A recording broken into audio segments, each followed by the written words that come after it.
Hello everyone, today we are going to learn basic Autodesk Inventor 2027, how to cut a part.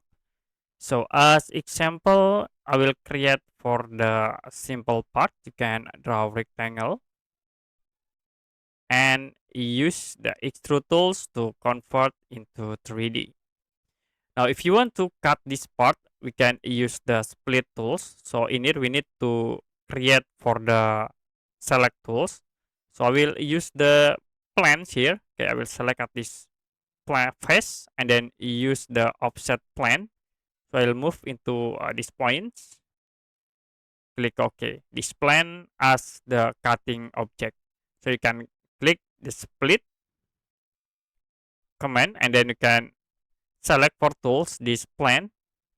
The next for the solids, you can click here. So to be select all part and you can click OK to cut without delete one of the objects. You want to delete in this right side, you can click at this option, or you can delete in the left side, clicking this option.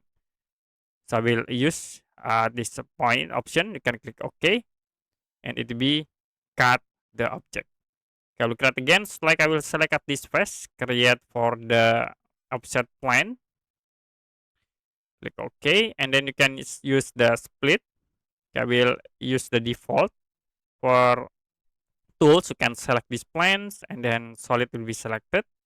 We use skip the sides. You can click OK to cut the object. Like I will move wings by using the move body, select the body and click apply. So that's it for a basic Autodesk Inventor 2027, how to cut a part.